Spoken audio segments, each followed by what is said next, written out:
بسم اللہ الرحمن الرحیم۔ جس معاشرے میں امیر کی بد اخلاقی کو اس کا مذاق اور غریب کی خوش اخلاقی کو اس کا مجبوری سمجھ کر جواب دیا جائے، وہ انسان کا معاشرہ تو ہرگز نہیں ہو۔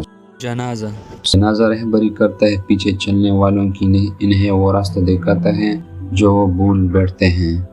جتنے مرضی پڑھ لو، جتنے بھی رٹا لگا لو، سبق صرف وہی یاد رہتا ہے جو دنیا سکھاتی ہیں۔ آج تک انسان ایسا کچرا دان نہیں بنا سکا جس میں وہ اپنی نفرت، عداوت، تعصب اور جہالت کو پھینک سکے۔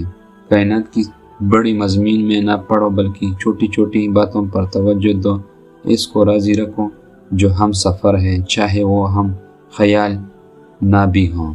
عورت سے محبت کرنا مرد کی سراشت میں ہے، ہاں، مگر عورت کی عزت کرنا اعلیٰ ضرفی کا شیوا ہے۔ معاشرے پر تمہارے اس سے بڑا احسان اور کوئی نہیں ہوگا کہ تم خود سنور جاؤ۔ عروج میں اگر نظر نیچے اور نرم لہجہ ہو تو زوال میں تکلیف کم ہوتی ہے۔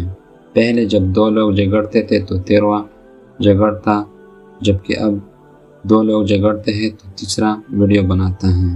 اپنی زندگی میں کچھ کرنے کا جذبہ رکھتا ہے تو اس کے بارے میں پہلے سے لوگوں کو آگاہ نہیں کرے، بلکہ ہمیشہ کام ہونے کے بعد لوگوں کو بتائیں۔ سننے والے سن کر، دیکھنے والے دیکھ کر اور کہنے والے سہ کر جب خاموش ہو جائے تو سمجھ لینا کہ اب اس کا معاملہ اللہ کی عدالت میں پہنچ گیا ہے۔ وہ اللہ ہی تو ہے جو دل کی خاموشی کو سمجھ لیتا ہے۔ دوست کا رشتہ بہت بہتر ہے رشتہ داری سے، کیونکہ رشتہ داروں سے رشتے خون ہوتے ہیں، دوستوں سے رشتہ دل کا ہوتا ہے، اور دل سارے خون کو، جسم کو مہیا کرتا ہے۔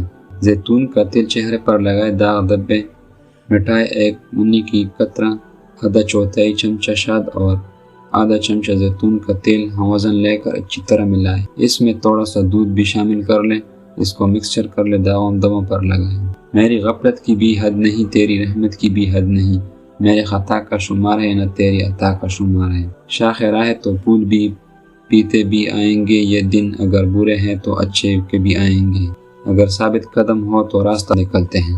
جس اللہ اپنی محبت دیتا ہے اس سے پھر کسی اور چیز کی خوشی نہیں ہوئی، اور جس وہ دنیا دیتی ہے اس کی خواہش کبھی بھوک بن جاتی ہے، کبھی ختم نہیں ہوتی۔ لوگ چیوں کی طرح، تیروں کی طرح ہوتے ہیں جنہیں کھولتے ہوئے پانی میں ڈالے بغیر پتے چلتا ہے، ان کا اصلی رنگ کیا ہے؟